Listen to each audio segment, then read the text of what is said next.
Vos rendez-vous à Matignon aujourd'hui pour les partenaires sociaux. Conférence du dialogue social organisée à 9h autour de Jean Castex et de 5 de ses ministres. Après la prise de contact la semaine dernière, cette fois on va parler méthode et calendrier des grands dossiers sociaux d'ici la fin du quinquennat. Il sera question évidemment de la réforme des retraites et de l'assurance chômage. Le chômage justement et ce rapport cinglant de la Cour des comptes au sujet de Pôle emploi. Les sages reconnaissent un effort de l'organisme pour mieux accompagner les chômeurs, ça oui. Mais ils étrillent Olivier Samin, sa gestion interne et le traitement pour le moins avantageux de ses propres salariés. Il y a, c'est vrai, ce bon point adressé par la Cour. Pôle emploi a mené des réorganisations internes importantes, dit le rapport, modifiant l'accueil en agence et faisant évoluer le métier de conseiller. Mais dans les chapitres qui suivent, le jugement est beaucoup moins flatteur, en particulier sur le fonctionnement interne.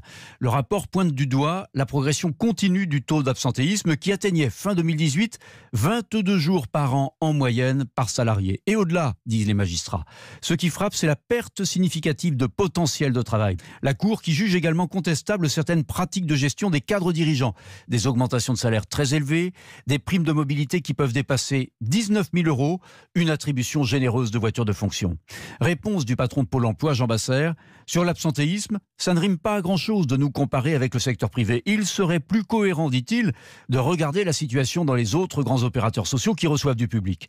Quant aux fortes augmentations des cadres dirigeants, je ne connais pas, dit-il, d'organisme public ou privé dans lequel la rémunération d'une personne ne progresse pas significativement quand son champ de responsabilité double ou triple. Et vous parliez de la réunion avec les partenaires sociaux. Laurent Berger, le patron de la CFDT, sera mon invité tout à l'heure à 8h15.